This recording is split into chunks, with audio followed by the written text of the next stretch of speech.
안녕하세요. 강인선입니다.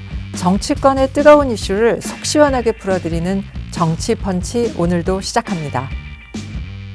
네, 국민의힘 윤석열 후보가 각종 논란으로 지지율이 떨어지면서 이 안철수 국내당 후보님한테 이 지지율이 모아지고 또 관심도도 높아지고 있습니다.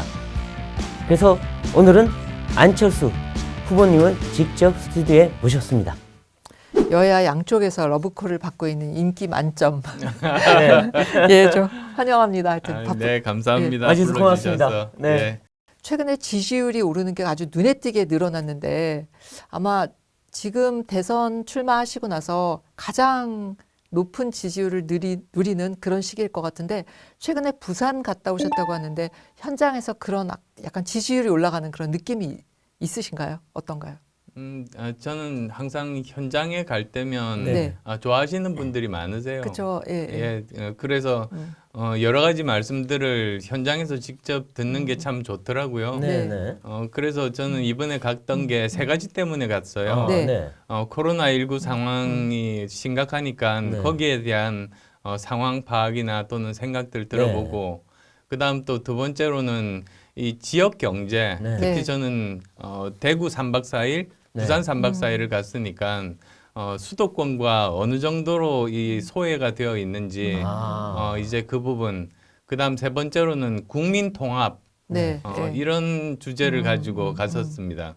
그 사실 국민 통합을 제가 생각했던 이유가 국민이 통합되지 않고 분열된 나라치고 위기를 극복한 나라가 없었거든요. 네. 근데 지금 현재 우리나라가 정말로 위기 상황이잖아요. 그렇죠. 그런데 이럴 때 필요한 게 사실 박정희 대통령 시절에 우리 모두 잘 살아보세요. 그 한마디로 국민이 통합돼서 잘 살게 된 거 아닙니까? 그렇죠. 김대중 대통령 때 금모으기 운동에서 네. 마음이 모이니까 잘 살게 된 것처럼 지금이야말로 국민 통합이 필요한 시기인데 네. 뭐 많은 사람들이 걱정하세요. 거대 양당의 두 후보 중에 한 분이 되면 이 국민 분열이 더 심각해질 네. 거다. 네. 그리고 워낙에 두 분이 좀 개인이나 가족들의 도덕성이나 자질 문제들이 계속 나오다 보니까 우려하시는 거죠. 만약에 한 그렇죠. 사람이 당선이 되면 다른 분은 감옥에 가시게 되고 그렇게 되면 국민 분열이라는 그렇죠. 거는 지난 맞아요. 5년보다 상대도 할 수 없을 정도로 네. 그러면 우리나라는 위기 극복 못하는 겁니다. 뭐 그런 말씀들을 현장에서 들었습니다. 근데 그렇죠. 그러면 이번 대선에서 국민 통합을 하게 하는 한마디 구호가 있다면 그게 어떤 걸까요? 이번 대선에서 국민 통합을 한마디로 하게 되는 것은 뭐라고 해야 되나요? 갑자기 생각이 안 난다. 그동안 왜 뭐 문재인 정권 심판, 그다음에 예. 뭐 정권 교체 이렇게 얘기하셨는데 예. 뭐 그런 선상이 있나요? 아니 그러니까 네. 국민 통합을 하는 건 어쨌든 네. 코로나19 빨리 극복을 해서 그렇죠. 민생을 해결해 달라. 네. 그래서 사실 민생 문제 해결이 제일 중요했었습니다. 네.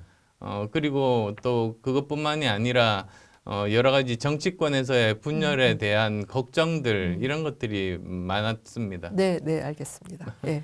네. 그동안 이제 후보님 보면 지금 계속 얘기하는 게 중도에 사퇴하는 일은 절대 없다. 완주한다. 이런 얘기를 하셨는데 이 과거에 보면 이 2012년에 문재인 대통령하고 후보 단일화를 시도하다가 결국 사퇴하시고 양보를 하셨는데 그게 이 정치 인생에서 가장 큰 후회되는 일이다. 이런 얘기도 하셨던 것 같아요. 왜 그렇게 생각하십니까? 제가 처음에 이제 정치를 시작했던 게 사실 2012년이죠. 그렇죠. 근데 그때는 제가 사람과 정치에 대해서 네. 뭐라고 할까요? 너무 이렇게 순수하게 바라봤던 것 같습니다. 네. 이제 그런 것에 대한 말씀을 하다가 나온 것이었었고요. 예. 그리고 사실 이 정치를 하면서 여러 가지로 지난 10년간 진짜 굉장히 많은 경험을 했죠. 그렇죠. 네. 농축 경험이 아니라 뭐 네. 압축 경험을 할 네. 정도로 굉장히 많이 했거든요. 네. 그러면서 또 많은 교훈도 얻었습니다. 네. 네. 그리고 이번에 사실 이제 여야 모두에서 러브콜을 다 받고 계세요, 지금. 근데 일단 먼저 민주당으로 가보면 민주당 송영길 대표가 이 안철수 후보랑 같이 하면 좋겠다는 그런 뜻을 밝히면서 뭔가 사실상 연대 제의를 한 것 같은 느낌이 드는데 이 안 후보님과 그 접촉을 했느냐 물어봤더니 즉답을 안 했어요. 그래서 혹시 정말 만나시거나 전화 통화하신 거 아니냐라는 얘기가 나오는데 접촉하신 적 있으십니까? 저한테 직접 이야기를 했던 기자분은 안 계십니다. 네. 근데 전화를 한 기자분은 몇 분 계세요. 네. 근데 제가 전화는 안 받았거든요. 네. 그러다 보니까는 뭐 즉답을 안 했다는 뭐 이런 이야기를 하시는 것 같은데 네. 제가 그런 일은 없고요. 아, 만나신 적 없다고 홍 대표랑? 전혀 없습니다. 아, 네. 그래서 오늘도 저 기자분이 물어보시길래 네. 그랬죠. 민주당에 꿈 깨라. 아, 굉장히 강하시게 말씀하시는데요. 아니 그 얘기는 이제 그러면은 여당하고 뭔가를 같이 할 가능성은 전혀 없다. 이렇게 받아들여도 되나요? 그러니까 제가 또 이렇게 말한 거 아닙니까? 네. 송영길 대표가 그렇게 힘을 합치자는 제안을 해서 그러면 우리 같이 좀 문재인 정권 심판하자고. 네, 네. 그러니까요. 그동안에 우리 대표님은 하여튼 문재인 정부 실정을 굉장히 강하게 비판하시면서 그러니까요. 네. 정권 교체 얘기하셨는데 저쪽이 연대 제의를 하니까 좀 이상하긴 이상하더라고요. 예, 지금까지 대선에서 거대 양당의 후보가 뽑혔을 때 두 네. 사람이 40% 넘는 건 너무나 당연했었지 않습니까? 그렇죠. 네. 그런데 지금은 35%이 정도에 네. 머무르고 있고 무당층 내지는 뭐 누구도 찍히지 않겠다 중도층 이런 분들이 굉장히 많으시지 않습니까? 네. 지금 대선이 70일 남았는데 이런 거는 역대 볼 수 그렇죠. 없었던 맞아요. 그런 현상입니다. 네. 그래서 그게 민심 아니겠습니까? 아. 그거를 좀 정말 거대 양당은 뼈저리게 느끼고 깨달아야 된다. 네. 그렇게 말씀드리고요. 물론 뭐 저도 이제 후보로 나왔으니까 네. 저는 그런 말씀들, 그런 생각들 겸허하게 받아들이고 그분들이 정말로 원하는 것이 무엇인가 그것을 찾아서 해법을 제시하고 그분들께 다가갈 생각입니다. 아, 그렇군요. 근데 이번에 이제 야권 단일화 문제를 한번 가보겠습니다. 이 윤석열 후보랑 전에 뭐 7월이었던가요? 8월이었던가요? 시기는 명확히 기억이 안 나는데 회동을 하셨지 않습니까? 같이 식사하시고. 근데 그때 윤 후보 만나시면서 개인적으로 이 사람하고는 손잡고 같이 갈 수 있는 사람이다. 아니다. 어떤 쪽이었습니까? 뭐 글쎄요, 뭐 개인적으로는 그렇게 뭐 불편하진 않았습니다. 개인적으로 예. 불편하진 예. 않았다. 근데 사실은 이제 국가를 경영하는 그런 관점에서 보면 네. 사실 그 사람의 가장 중요한 건 사실 도덕성이죠. 네. 네. 그리고 가족의 도덕성도 사실은 중요합니다. 네. 왜 그러냐면 도덕성이 없는데 능력이 있는 사람이 가장 위험한 사람이래요. 그런 사람이 예. 권력을 잡으면 네. 자기 편 먹여 살리고 국민들은 내팽겨치니까요. 네. 그래서 도덕성이 기본이라는 게 사실 네. 그런 이유이고요. 네. 그 다음에 가족의 도덕성도 중요한 것이 지금까지 역대 정부들 중에서 가족들 문제 때문에 레임덕에 빠진 그런 정부들이 얼마나 많습니까? 거의 대부분이었죠. 예, 네. 그래서도 정말 가족도 이 대선 과정에서 네. 어떤 당들은 검증이 필요 없다고 하는데 저는 당연히 검증을 해야 된다는 해야 된다. 그런 입장이고요. 네. 그리고 여러 가지 또 현안에 대한 객관적인 파악 능력이라든지 네. 또는 뭐 문제 해결 능력이라든지 사실 뭐 전문가 수준일 필요는 없지만 네. 전반적으로 두루 이렇게 그런 분야에 대해서는 지식을 갖춰야죠. 그렇죠. 경험을 갖춰야죠. 네. 뭐 그런 부분들에 대해서는 제가 훨씬 더 많은 경험을 갖고 있다. 네. 그렇게 말씀드릴 수 있겠습니다. 그러면 윤 후보는 도덕성, 가족의 도덕성, 그다음에 전문성 다 떨어진다고 보시는 겁니까? 저는 그렇게 말씀드린 적은 없고요. 네. 제가 그런 면에서는 훨씬 더 잘할 수 있다 그런 말씀 드리는 잘할 수 거죠. 있다. 예. 근데 이제 국민의힘 쪽에서 뭐 공동 정부를 해야 된다. 그 안철수 후보와 그다음에 뭐 연대를 하자. 뭐 그런 이야기들이 굉장히 많이 나오고 최근에는 그 안철수 후보님하고 오랫동안 같이 이제 뭐 정치적 멘토라고 하던데 김민전 교수도 영입하고 그래서 뭔가 이렇게 이 국민의힘과 그 안 후보 사이에 뭔가 연결점도 좀 만드는 듯한 느낌이 들고 그렇거든요. 근데 그 정권 교체를 위해서는 어쨌든 야권이 뭐 통합해야 된다, 단일화해야 된다 이런 얘기들이 많이 나오는데 그런 관점에서는 어떻게 생각을 하십니까? 이번에 제가 대선 출마한 것은 당선되기 위해서 나왔고 제가 정권 교체의 주역이 되기 위해서 나왔습니다. 네. 네. 그래서 뭐 만약에 저를 야권의 대표 선수로 내세워 주신다면 네. 저는 압도적인 정권 교체가 가능하고 그것뿐만 아니라 우리나라를 좀 더 좋은 대한민국으로 만들어서 다시 또 정권을 연장할 수 있는 토대를 만들 겁니다. 아, 네. 그런 측면에서 일부 야권 지지층에서 윤석열 후보의 뭐 가족 문제 때문에 막 흠이 너무 많다, 말 실수도 많다 이런 얘기 나오다 보니까 그러면은 오히려 안철수가 대안이 아니냐. 그러면서 안을 내세우면은 대선에 이길 수 있다 이런 얘기도 있긴 있는 것 같아요. 대구에서 사실은 들었습니다. 네, 대구에서 예, 보수 그래서 신장에서. 사실 제가 어떻게 판단해야 될지 모르겠는데 어떤 네. 분이 차라리 안철수 이렇게 말씀하시더라고요. 그래서 이 차라리라는 말이 이게 칭찬인지 아, 차라리가. 예, 어쨌든 네, 네. 뭐 차라리 또는 뭐 오히려 안철수 이런 말을 그 서문시장 현장에서 들었습니다. 아, 그러니까 최근에 지지율이 좀 많이 오르셨어요. 그러니까 윤석열 후보는 빠지고 그거 보면 야 일부 야권 지지층이 안철수를 윤석열의 대안으로 생각하는 거 아닌가 하는 생각도 좀 들긴 들더라고요. 아무래도 전체적으로 압도적으로 많은 국민들이 정권 교체를 바라시니까요. 네. 네. 근데 그렇지만 전번에 서울시장 선거 나오셨을 때 내가 이기든 지든 국민의힘하고 같이 하겠다. 그 정권 교체를 위해서 미랄이 되겠다 하셨는데 지금은 별도로 나가셨어요. 그거에 대한 비판이나 불안감도 국민들은 없지는 않아요. 끝까지 따로 갈 거냐? 저는 왜 그렇게 생각하시는지 오히려 제가 이해가 안 됩니다. 왜 네. 그러냐면 저는 절박했던 게 정권 교체가 제일 중요했습니다. 네. 근데 서울시장 그 당시만 하더라도 분위기가 야권이 지는 분위기였지 않습니까? 네. 그러면 오히려 제 몸을 던져가지고 이 우선은 서울시장 선거를 승리로 이끌어야 네. 그 다음에 대선에서 정권 교체의 가능성이 생기는 것이니까 네.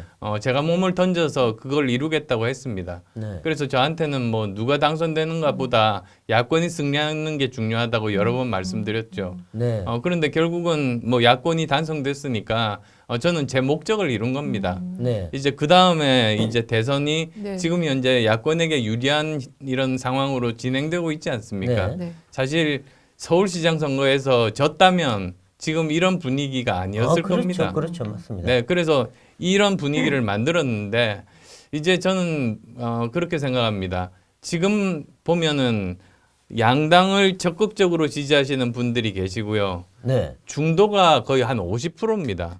굉장히 많으세요. 근데 이분들이 바라는 거는 어느 당이 승리하는 것보다도 더 좋은 대한민국을 만들어 줄 수 있는가 그게 더 중요한 것이죠.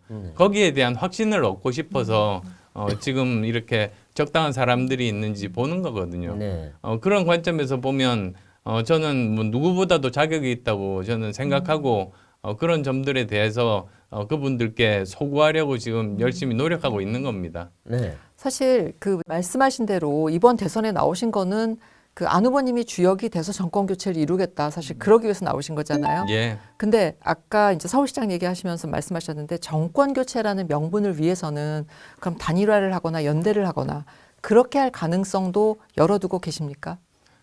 지금은 다른 가능성은 아예 생각하지 않고 있습니다. 지금 이 시점에서는. 네. 예. 왜 그러냐면 네. 사실 지금 현재 이것도 대구 가서 들은 이야기입니다. 네, 네. 지금 현재 과연 국민의힘이 정권 교체가 가능하겠는가 점점 비관적인 분들이 많아지십니다. 네. 네. 중도층들이 다 떨어져 나갔습니다. 네. 지금 이런 상태에서는 정권 교체하기 힘들거든요. 네. 그래서 오히려 저는 제가 2030 그리고 또 중도층 무당층에 소구를 해서 그분들을 이렇게 견인하는 그런 역할들을 지금 하고 있는 겁니다. 네. 네. 그래서 정권 교체의 가능성들을 계속 높여 나가고 있는 저는 그런 역할을 하고 있는 셈인데요. 그분들이 제일 원하시는 게 세 가지더라고요. 네. 네. 예. 우선은 첫 번째가 코로나19 방역, 네. 그리고 두 번째는 미래 먹거리, 미래 일자리 만드는 문제. 그렇죠. 중요하죠. 예. 그 다음에 또 세 번째로는 미국과 중국의 이 갈등 구조 속에서 대한민국이 어떻게 살아남을 것인가 네. 이제 이 문제들이지 맞습니다. 않습니까? 중요합니다, 다. 예, 근데 뭐 코로나19 방역에 대해서는 저는 의사 출신이다 보니 네. 네. 뭐 누구보다도 잘할 수 있고 이미 여러 번에 걸쳐서 정책들을 미리 발표했는데 네. 정부가 말을 듣지 않고 나중에 제 정책이 100% 옳았다는 게 네. 거의 한 10여 차례가 됐습니다. 네. 네. 뭐 대표적인 게 작년 5월에 연말 정도에 백신이 나올 테니까 정부가 지금 대비해야 된다고 이야기했는데 그렇죠. 뭐 대비 들은 하나도 척도 안 안 하고 하다가, 오히려 무슨 정치인이 허풍 떤다 이런 말만 제가 들었어요. 그러더니 우리가 백신 후진국 된 거 아닙니까? 그렇죠. 이번에 위드 코로나 하기 바로 직전에 제가 그랬어요. 꼭 필요한 게 두 가지가 있는데 네. 하나는 고령층에 대해서 3차 접종률을 먼저 늘려야 된다. 네. 예. 그다음에 또 두 번째로는 확진자 10,000명 그리고 그 위중증자 2,000명이 나오는 그런 상황에서도 충분히 환자분들을 그 진료할 수 있을 정도로 병상과 의료진을 마련한 다음에 시작해야 된다고 네. 그 두 가지 조건을 이야기를 했는데 네. 뭐 그냥 강행하다 보니까 지금 다시 거리두기로 돌아간 거 아닙니까? 네. 맞습니다. 아. 제가 만약에 음. 예, 이렇게 말씀드릴게요. 작년 1월 26일입니다. 네. 네. 그러면 정말 초기잖아요. 그죠. 네. 첫 환자가 우리나라에서 1월 20일 정도에 발생했습니다. 맞습니다. 네. 맞아요. 네. 그때 제가 1월 26일 날 그 여러 가지 기사에서 밝힌 것이 이번 그 코로나19는 그때는 코로나19라고는 안 그랬어요. 그렇죠. 예. 우한 폐렴은 우한폐렴이라고 네, 했죠. 메르스보다 더 심각하다라고 했습니다. 네. 1월 30일 날 문재인 대통령이 이번 그 우한 폐렴에 대해서 가짜 뉴스는 엄단하겠다고 네. 그렇게 아, 이야기를 아, 한 예. 겁니다. 엄단당하실 뻔했네요.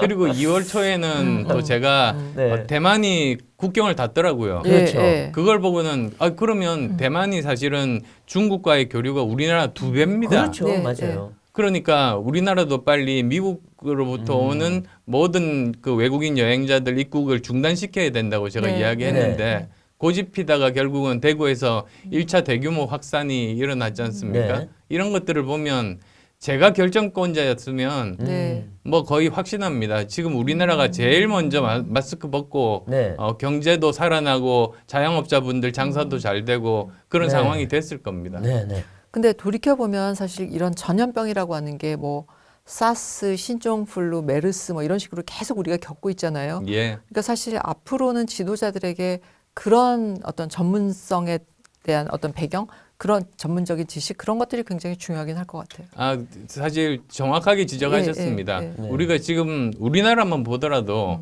노무현 대통령 때 사스가 왔었죠. 아, 네. 예. 바로 그 다음 대통령인 이명박 대통령 때 신종플루가 맞습니다. 왔습니다. 네. 바로 그 다음 대통령인 박근혜 대통령 때 메르스가 메르스가 왔거든요. 네. 바로 그 다음 대통령인 문재인 대통령 때 코로나19가 네. 왔습니다. 임기 때 꼭 한 번씩 네. 오는 그래서 거네요. 네. 이번 다음 대통령은 임기 초기에 코로나19 방역은 물론이고 새로 나오는 신종 감염병에 대응을 해야 되죠. 네. 네. 근데 우리가 이번에 깨달았듯이 이 방역이라는 것 자체가 국민의 생명과 안전을 지키는 의미만 있는 것이 아니라 네. 경제와 너무나 밀접한 관련이 있다는 네. 걸 안 거 아니겠습니까? 그러니까 가장 빨리 그러니까 그 국가가 방역 실력을 갖추고 있으면 그래서 가장 빨리 그런 감염병으로부터 극복할 수 있으면 세계적으로 앞서갈 수 있다. 네. 그렇게 말씀드리죠. 네. 그리고 다시 이제 그 정치로 돌아가 보면 지금 어쨌든 그 우리 안 후보님은 본인이 주도적으로 정권 교체를 하겠다 했는데 현실적으로 보면 국민의힘이라는 큰 야당이 있잖아요. 근데 거기에 후보가 있고 또 안 후보님이 있고 그래서 3자 대결 구도로 가면 실제적으로 이기기가 쉽지가 않아 보여요. 그럼 결국 마지막에 가서는 그래도 두 후보가 한번 단일화를 한번 해보라라는 얘기가 나올 수밖에 없거든요. 지금 당장은 아니지만 그때 그 생각은 좀 대비를 해 보셔야 되는 거 아니겠습니까? 지금 상황이 그 프랑스에서 마크롱 대통령이 당선됐을 때와 굉장히 유사한 상황이라고 봅니다. 네. 네. 아시겠습니다만 프랑스가 지금까지 계속 거대 양당이 네. 계속 서로 정권을 주고받았던 네. 우리나라와 비슷한 구조였어요. 그런데 사실은 이게 정권 교체가 아니고 적폐 교대를 계속했던 거죠. 아, 적폐교대다. 그러다 보니까 프랑스 국민들의 실망이 극에 달했을 때 네. 그때 마크롱이 등장해서 승리할 수가 있었던 겁니다. 네. 그런데 그러니까 이런 그 제3의 후보가 네. 당선되려면 양당에 대한 그런 신뢰가 바닥일 때가 그 3당 후보가 당선될 수 네. 있습니다. 2012년 때를 보면 그때는 보수의 후보는 공고했거든요. 네. 야권이 그 당시에 저 진보 쪽이 좀 제대로 된 사람들이 없었던 거죠. 네. 그리고 또 2017년은 반대로 거꾸로죠. 진보 쪽의 후보는 단단했는데 이 야권 쪽 그 당시에 그러니까 보수 쪽의 후보는 네. 이렇게 잘 정리가 되지를 않았죠. 네. 그러니까 이런 상황 두 가지 상황에서는 제3의 후보가 이기는 확률은 거의 없습니다. 네. 네. 사실 알고 저는 뛰어들었고요. 네. 근데 이번 같은 경우는 다른 것이 양당에 대한 그런 그 신뢰가 바닥에 떨어진 거의 최초의 선거입니다. 네. 네. 그래서 누구보다도 사실은 제3의 후보가 제대로 그 국민들께 다가가서 그 사람의 자질과 진심과 도덕성과 능력을 알려드린다면 네. 충분히 한번 도전해 볼 만하다. 지금은 그렇게 생각하고 있습니다. 네, 근데 프랑스는 결선 투표가 있어요. 근데 우리는 없잖아요. 예. 그리고 또 이 만약 2017년으로 돌아가 본다면 혹시나 홍준표 후보랑 그때도 야권 단일화 이거 있었는데 했으면 이길 수도 있었지 않았냐. 근데 3자 대결구 들어가면 이기기가 힘들다. 이 얘기를 계속 하거든요. 그 프랑스에서 마크롱이 당선됐을 때 1차 투표에서 1등이 마크롱이었습니다. 네. 그래서 사실은 그 뭐 프랑스가 가지고 있는 독특한 제도는 아니고 대통령 선거 제도를 가지고 있는 거의 대부분의 나라가 결선 투표제가 있습니다. 네. 우리나라가 없는 게 사실은 그 소수에 속하는 거죠. 네. 꼭 비정상이죠, 사실은. 네. 네. 근데 그 1차 투표에서도 이미 이겼으니까 네. 1차 투표만 있어도 그 당시에 마크롱은 당선됐을 겁니다. 아, 그렇군요.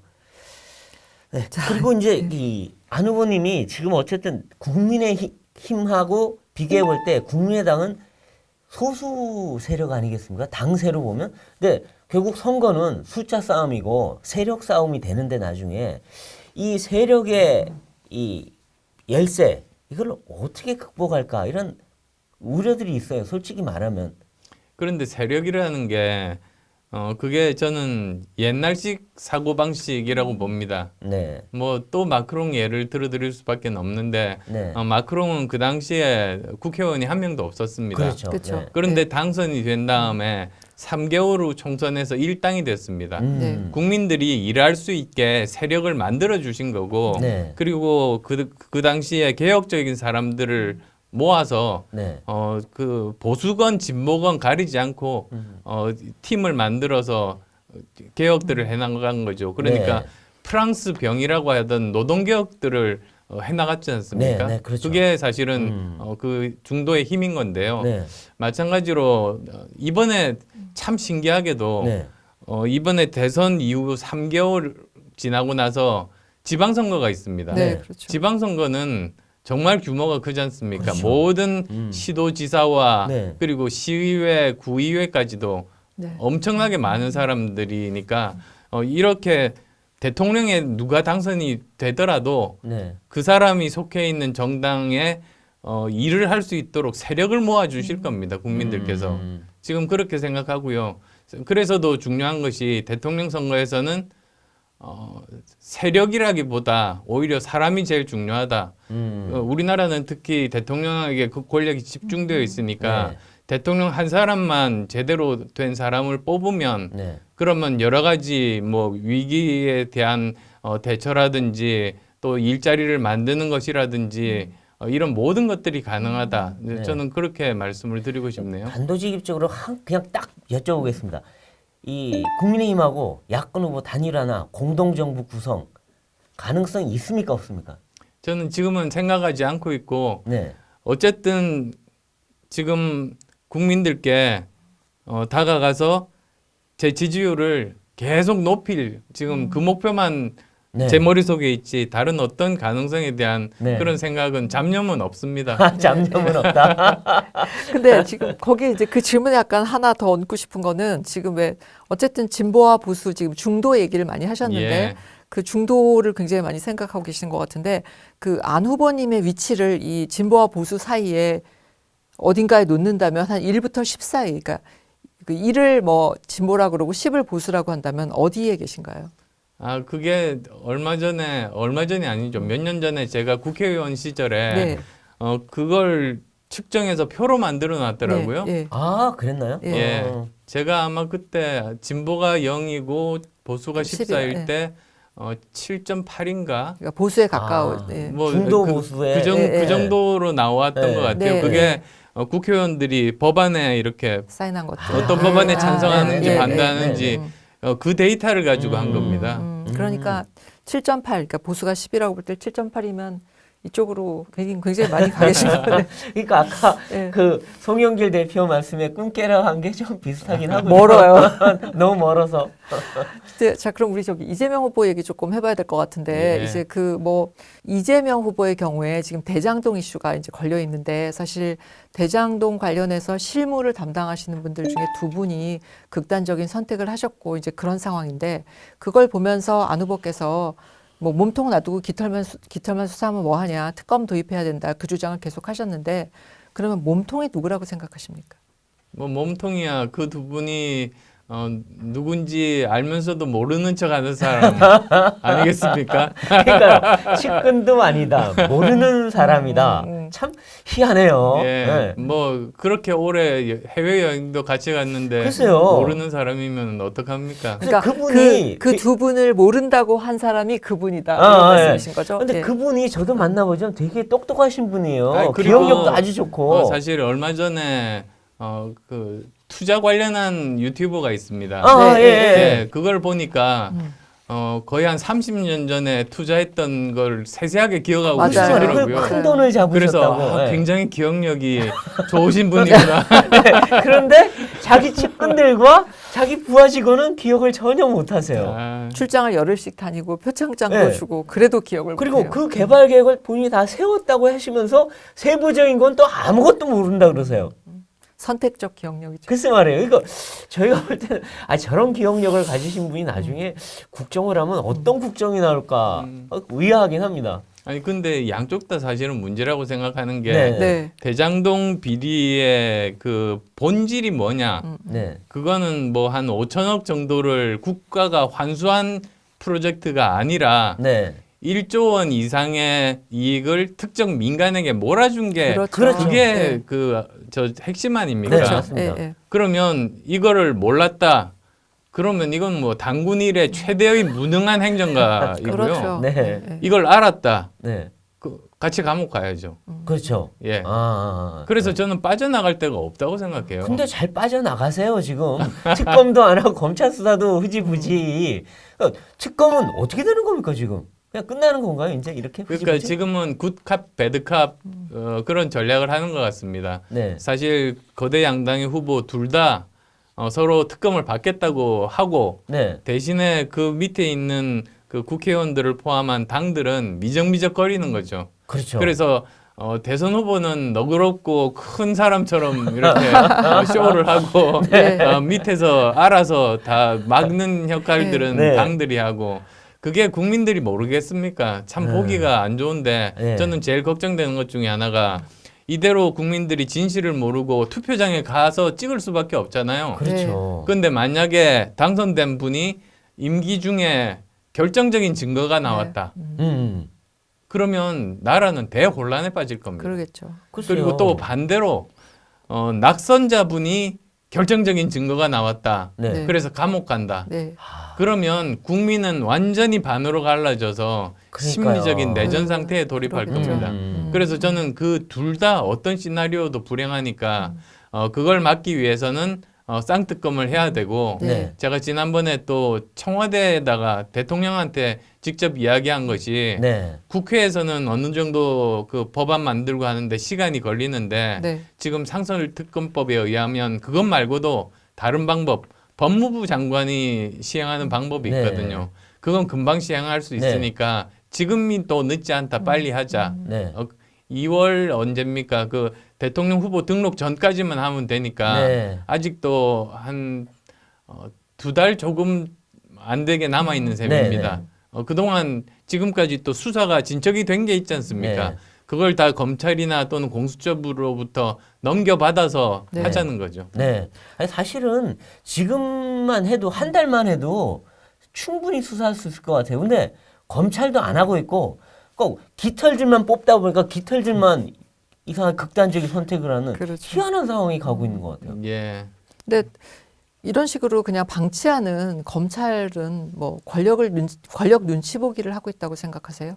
그게 검찰 개혁의 그 결과 아니겠습니까? 말로만 검찰 개혁이고 사실은 검찰을 애완견으로 만들어 버리니까 맞습니다. 네. 검찰이 아무런 역할도 못 하고요. 네. 그리고 또 그 남부지검에 그 제가 제일 분노하는 것 중에 하나입니다. 남부지검에서 증권범죄 그 합동 수사단을 없애버렸잖아요. 네, 그렇죠. 그래서 지금은 뭐 그 증권 또는 뭐 이런 머니 게임으로 네. 장난치는 사람들이 네. 가장 편하게 활개치는 세상이 됐어요. 아. 이런 게 어디 있습니까, 사실? 이재명 후보도 자기가 작전주에 투자하셨다고. 큰 돈 버셨다고. 예. 그러니까 검찰이 뭐 눈치 보기 하고 이런 게 아니라 아예 그냥 무능해져 버렸다. 그렇게 보시는 예, 거네요. 아예 네. 뭐 다 잘렸습니다. 네. 아, 네. 네.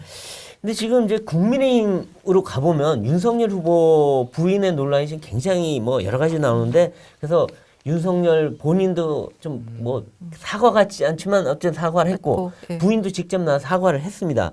근데 이런 사과로 그 허위 경력 부풀리기 이런 논란들이 부식됐다고 보십니까? 아니면 뭔가 더 추가적인 조치가 필요하다고 보십니까? 근데 그 부분은 국민들 판단에 맡기는 게 맞을 것 같습니다. 사실 사과라는 것도 그 사과의 내용과 태도의 진실성, 네. 네. 그 다음에 또 사과를 하는 그 시기, 그 다음에 또 사과를 한 이후에 과연 언행이 일치가 되는가, 네. 네. 이런 것들을 가지고 국민들께서 진정성이 있다 없다 판단을 하시거든요. 네.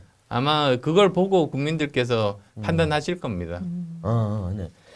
그리고 이제 이 지금 그 양쪽 다 이재명 후보는 또 아들 논란이 있었고 여기 이제 윤석열 후보는 부인 논란이 있고 한데 아까도 얘기했지만 가족 검증 문제 사실 안 후보님도 옛날에 뭐 가족들에 대해서 여러 가지 공격을 받으셨잖아요. 예, 뭐 어디까지 해야 된다고 보십니까?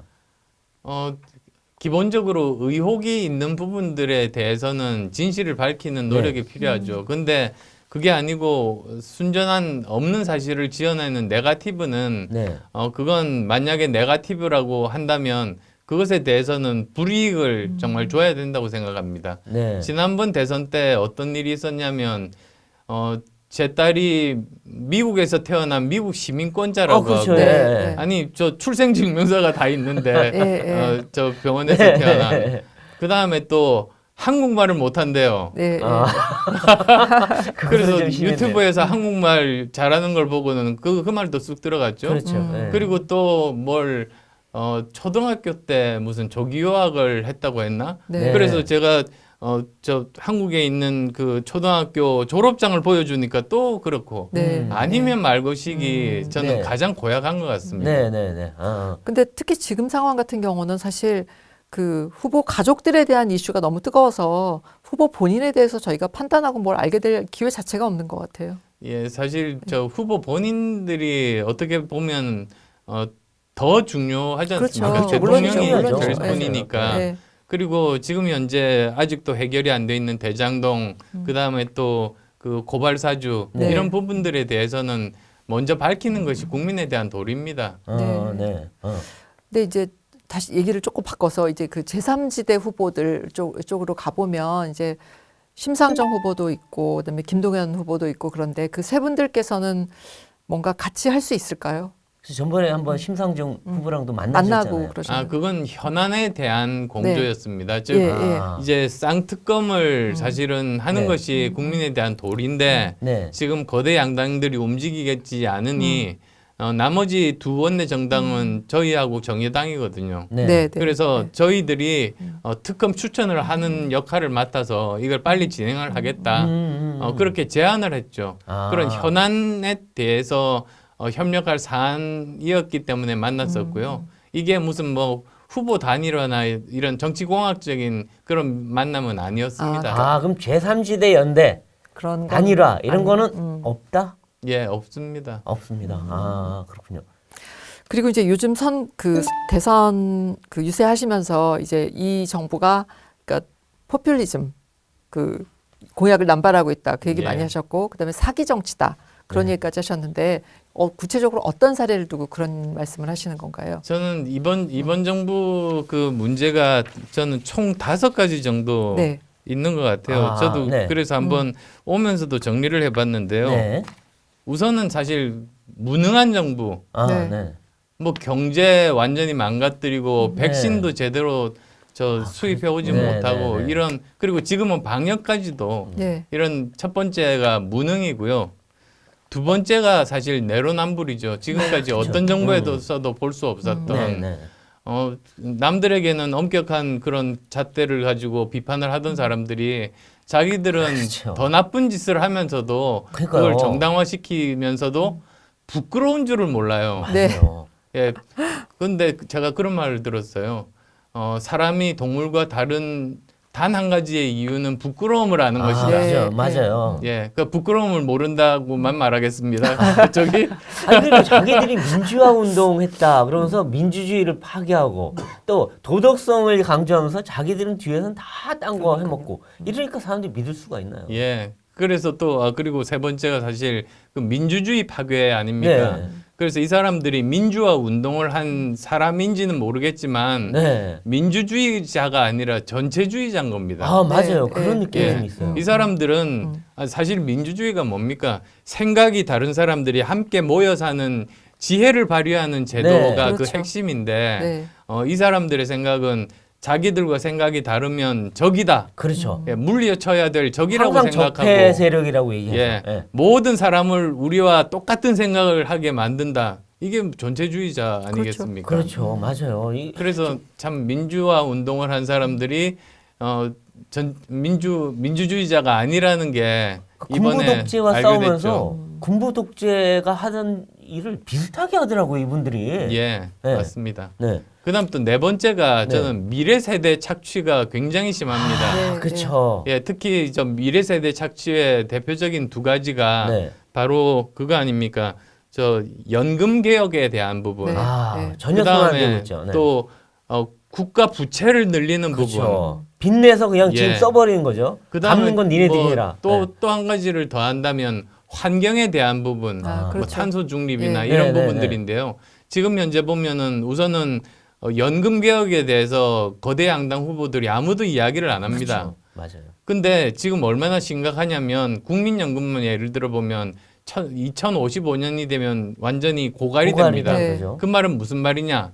1990년생 이후에 태어난 사람들은 평생 국민연금을 내도 아무것도 못 자기가 받는. 65세가 됐을 때 나라에서 줄 돈이 한 푼도 없는 겁니다. 아. 그리고 또 더 심각한 거는 세월이 더 지나서 2088년이 되면 네. 그 자료 진짜 엄청나게 어렵게 받았는데요. 네. 네. 2088년이 되면 국민연금의 누적 적자가 1경 7천조가 됩니다. 그건 얼마나 되는 돈입니까? 그건 이제 감각이 안 오는데요. 1조도 아니고 경이면. 예, 경은 제가 사실 처음 들어봤습니다. 네. 네. 근데 가까운 일본만 하더라도 이 100년 재정 추계를 합니다. 아. 100년 뒤에 자손들도 안정적으로 연금을 받을 수 있어야 된다. 그렇죠. 그렇게 매년 점검을 하고 있거든요. 네. 그러니까 우리나라도 지금 이 연금 개혁을 해야 되는데 이번 문재인 정부가 네. 지금까지 뭐 노무현 정부부터 모든 정부가 연금 개혁을 하든 공무원 개혁을 하든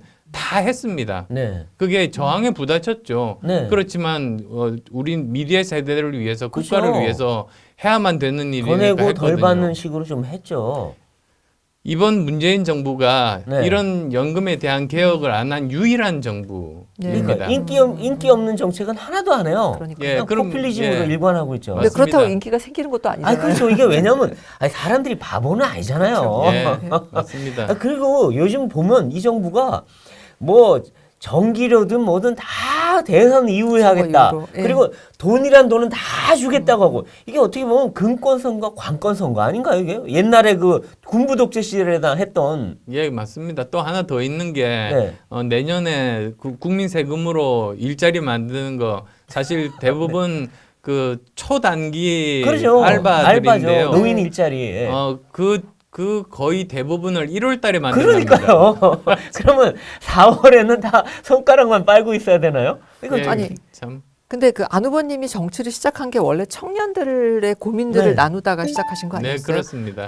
전국을 다니면서 콘서트가 토크 콘서트 하시고 예. 그러셨던 것 같은데 사실 이번 대선에서도 그 2030 MZ 세대가 가장 중요한 그 표심을 좌우하는 이제 중요한 세력들인데 어떻게 보세요? 어떤 방식으로 그 청년들의 마음을 그 끌어낼 수 있을 거라고 생각하십니까? 정말 진심으로 다가가야 된다고 네. 생각합니다. 네. 청년들은 정말 이 사람이 표를 얻기 위한 것인지 네. 아니면 진짜 걱정을 해서 해결 방법을 찾으려고 네. 다가서는 사람인지 금방 알 수 있거든요. 네, 네, 네. 저는 이렇게 했습니다. 청년들을 모았습니다. 네. 네. 그리고 청년들이 어떤 문제를 제일 그 해결을 해야 된다고 생각하는지 그 의견들을 모으니까 5가지가 나왔습니다. 아, 네. 네. 첫 번째가 우리 사회의 불공정, 네. 두 번째가 군대 문제, 아. 세 번째가 주거 문제, 아. 네. 네 번째가 연금 개혁 문제, 아. 그리고 5번째가 맞벌이 부부 같은 경우에 육아 문제. 아, 다 이런 중요하네요. 5 너무나 가지였습니다. 크네요. 예, 예. 그래서 사실 제가 1호 공약은 성장 공약을 내세웠거든요. 네. 우리나라가 세계 5대 경제 강국에 들 수 있다. 음. 과학기술을 기반으로 하면 네. 이제 그게 1호 공약이고요. 2호 공약이 청년 공약인데 이 5가지에 대한 해결책을 다 담았습니다. 아, 예, 예, 예. 네. 예. 그러니까 청년들이 자기 일자리, 주거 다 중요하죠, 정말. 예. 근데 뭐 지금은 희망이 없다고 막 다들 그러니까. 그러니까 뭐 제가 첫 번째 공약만 말씀드리면 청년들이 사회에 진출하면서 제일 먼저 부딪히는 불공정의 경험들이 대학 입시, 로스쿨, 의전원, 네. 취업됩니다. 그래서 이런 부분들에 대해서 전부 저는 불공정한 부분들을 다 없애려고 해요. 그래서 네. 예를 들자면 대학 입시에서는 네. 수시 전면 폐지, 네.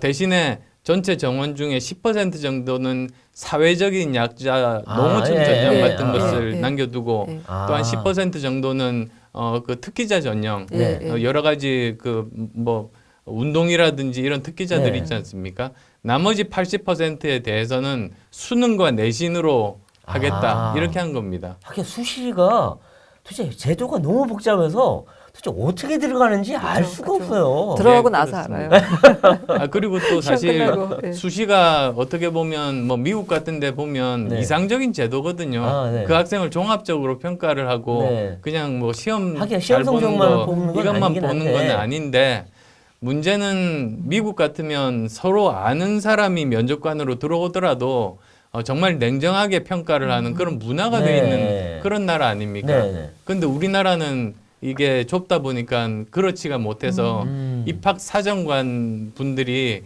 이렇게 객관적으로 평가를 안 하는 그런 네. 경우들이 네. 생기니까 그게 또 문제이고 네. 그 다음에 또 여러 가지 스펙들을 쌓는 과정에서 네. 결국은 부모 찬스 네. 뭐잘 사는 집이 조국 전 장관 문제 스펙이 아니겠어요?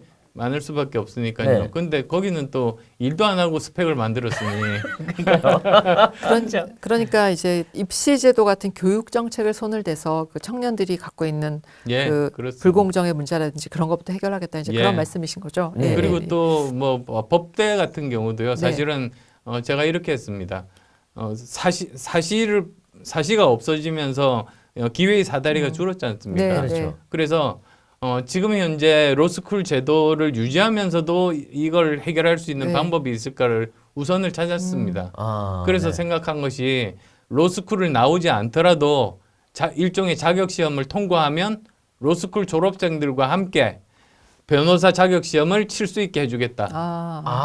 그러면 약간 사시의 느낌이 조금 있네요. 그러면 네, 그게 네. 사실은 사시 부활의 효과가 있는 셈이고요. 아. 만약에 로스쿨을 나오지 않더라도 실력 좋은 사람들이 더 많으면 그 사람들이 변호사가 더 많이 합격이 되는 거죠. 그렇군요. 네. 그리고 그게 또 저는 그 이런 법률가층의 그런 다양성을 만들어주는 그렇죠. 굉장히 저는 좋은 방법이라고 생각해서 네. 또 그 방법도 제안했습니다. 네. 근데 그러고 보니까 우리 정치펀치에서 공약 얘기를 이렇게 자세히 해본 적이 별로 없는 것 같아요. 워낙 좀, 예. 그리고 시끄러워서. 이왕 예. 나오셨으니 네. 이 어쨌든 우리나라의 모든 문제점, 그다음에 이 정부의 실정 이런 거에 대해서 펀치 한 번만 날려주시죠. 이게 이게 샌드백입니다. 네. 이걸 어떻게 하면 그냥- 됩니까? 그냥 제가 빵 치시면 됩니다. 서서 치면 넘어집니다. 너무 살살 쳐주세요. 예. 오, 와, 힘이 대단하십니다. 저 이번에 이제 문재인 대통령이 박근혜 전 대통령을 사면하면서 한명숙, 이석기, 그다음에 시위 관련자 자기 편은 다 사면 같이 했어요. 근데 예. 또 이명박 대통령 쏙 뺐습니다. 그래서 이제 이석기는 다시 감방에 집어넣고 이명박 전 대통령은 석방하라 이런 얘기를 하셨는데 이번 사면 예. 평가 좀 해주시죠. 말이 안 되는 거죠. 네, 사실 제가 처음에 주장을 한 거는 이겁니다. 네, 제가 사실 이렇게 두 분 지금 어떻게 지내시는지를 사람들을 통해서 알아봤습니다. 네. 근데 두 분 다 건강이 굉장히 안 좋으신 아주 안 거예요. 좋다 그러더라고요. 그래서 저는 형집행 정지를 건의를 했습니다. 네. 그건 뭐 대통령이 얼마든지 할 수 있는 것 그렇죠. 아니겠습니까?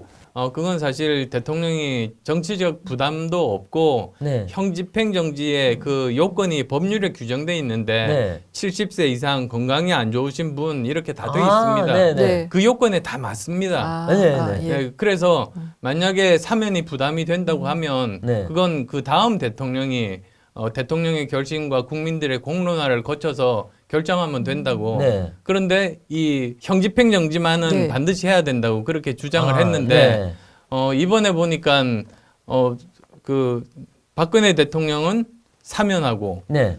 그리고 또 건강이 안 좋은 사실 이 형집행 정지의 요건이 되는 네. 이 이명박 전 대통령은 그대로 놔두고 80세도 넘으셨는데. 예. 네. 그리고 오히려 사실 자기 편들을 다 이렇게 그렇죠. 뭐 가석방 내지는 사면을 했는데 글쎄요. 뭐 다 문제겠습니다만 사실은 이석기 씨 가석방은 말이 안 되거든요. 네. 예. 가석방 요건을 형법 제 72조에 정의를 해놨어요. 아, 네. 근데 거기를 보면 네.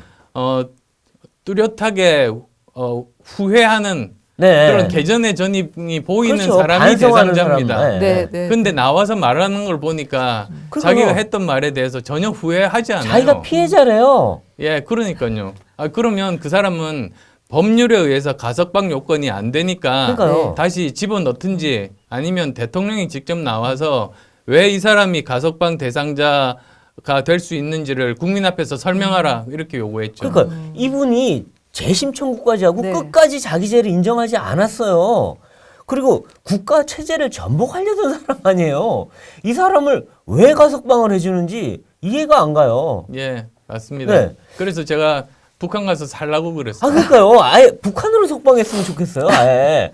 그리고 이명박 전 대통령에 대해서 이 문재인 대통령이 왜 안 해줬을까 보면 문 대통령이 항상 노무현 전 대통령 유서를 지갑에 놓고 아름다운 복수를 하겠다 네, 이런 네. 얘기인데 결국 이게 복수 아닌가 하는 생각이 들기도 하더라고요. 예. 복수 자꾸 하시면은 배에 물이 차시는데 이것도 약간 새로운- 아재 개그 하시는데요. 그런데 우리 저기 안 후보님께서 이제 예전에 같이 이렇게 정치하셨던 분들 중에 뭐 김한길 전 대표, 예. 그다음에 뭐 박주선, 김동철 전 의원, 이용호 의원, 김민전 전 교수, 김민전 교수죠. 예. 네. 그분들이 다 지금 윤석열 캠프 쪽에 가 있단 말이에요. 예. 그래서 그 왜 그분들은 안 후보를 떠났을까? 그래서 용인술 내지는 뭔가 이렇게 인간관계 이런 거를 하는 데 있어서 약간 어려움이 있으신 거 아닌가 이런 추측들이 있거든요. 어떻게 생각하세요? 그러니까 뭐 어떤 의미에서는 우선은 뭐 제 부족함이 제일 큰 거 아니겠습니까? 네, 네, 근데 또 한편으로서는 이 3당의 어려움. 네. 그러니까 아. 꼭 이렇게 선거철이 되면은 당선 가능성이 아무래도 거대 양당이 많다 보니 네. 국민의힘으로 가는 분도 계시고 이번에 네. 또 민주당으로 가는 분도 계시고 네, 네. 그렇습니다.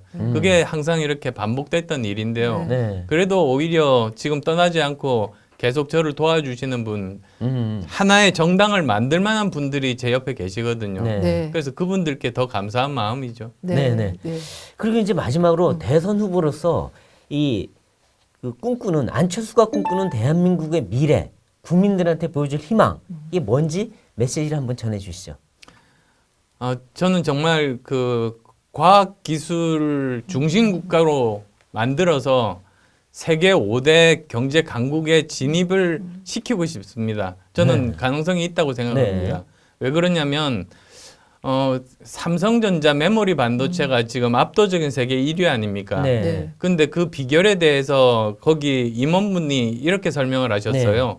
1등, 2등 간의 격차가 작으면 그러면 언제든지 뒤집힐 수 있지만 네. 1등과 2등의 간격이 엄청나게 벌어지는 이 초격차를 유지를 하면 계속 1등을 유지할 수 있다고 하는 겁니다. 네. 그렇게 되면 만약에 우리나라가 초격차 과학기술을 5개만 확보하면 그러면 삼성전자급의 회사를 5개를 만들 수 있고 그러면 우리는 5대 세계 경제 강국 미국, 영국, 프랑스, 독일, 일본 중에 한 나라를 제치고 우리가 5위 안에 들 수 있는 G5가 될 수 있는 겁니다. 그게 제 전략이고요. 네. 지금은 특히 그것이 중요한 것이 20년 주기로 국가가 미래 먹거리를 만들어야 됩니다.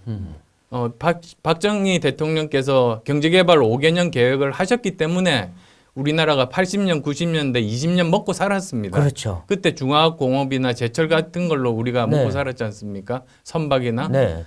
그다음에 또 김대중 대통령께서 초고속 인터넷망 만들고 벤처기업들 발전시켜 가지고 2000년대, 2010년대에 20년 먹고 살았습니다. 네. 이번 대통령이 해야 할 가장 중요한 일 중에 하나가 네. 바로 미래 먹거리를 만드는 겁니다. 네, 네. 미래 일자리를 만드는 네. 겁니다. 근데 이건 과학기술에 대한 이해를 하지 않으면 안 되는 그런 일이거든요. 네. 지금 20세기 들어와서 급격하게 부상한 두 나라가 있습니다. 바로 중국과 독일입니다. 네. 네. 근데 그 두 나라의 공통점은 중국 시진핑은 칭화대 화학공학과 출신이고 맞아요. 네. 네. 그다음에 또 메르켈은 물리학 박사 출신이에요. 맞아요. 네. 네. 맞아요. 이공계 리더십, 과학기술 네, 리더십이거든요. 네. 그리고 뭐 중국은 사실은 굉장히 위협적인 존재가 앞으로 네. 될 거라고 봐요. 네. 블록체인 특허가 1위인 곳이 중국이고요. 아. 인공지능 특허가 1위인 곳이 중국입니다. 그 다음에 또 미국도 성공하지 못했던 달 뒷면에 우주선을 착륙을 시키고 화성에 보내고 내년에는 또 그 우주 스테이션, 우주 정류장이죠. 그걸 쏘아 올립니다. 지금 현재 지구 궤도상에 한계가 있긴 한데 그게 미국 혼자서 쏘아 올린 게 아니고 16개국 합작품입니다. 네.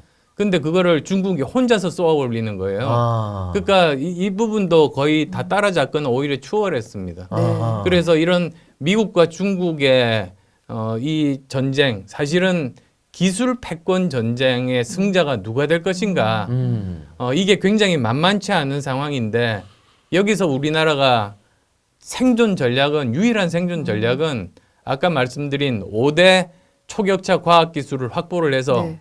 미국도 중국도 우리를 다 필요로 하고 네. 우리를 무시하면 안 되는 나라가 아하, 되는 것이 그렇죠. 그게 우리나라가 성공하는 비결이거든요. 네. 네. 일본을 아무리 미워해도 뭐해요? 일본을 이겨야죠. 그렇죠. 그러니까 네. 저는 혐일보다 극일이다. 아, 네. 네. 저는 그런 생각하고 있습니다. 네. 알겠습니다. 아, 저희가 그동안에 정치인들 뭐 하면 맨날 정쟁 얘기, 네, 포퓰리즘 얘기 이러다가 이 뭔가 국가 미래 대계에 대한 과학 얘기를 하니까 아주 신선합니다. 네. 요즘 지지율이 급상승 중인 안철수 후보를 모시고 그의 어떤 정책 그의 그 대한민국의 미래에 대한 구상 같은 거를 들어봤습니다.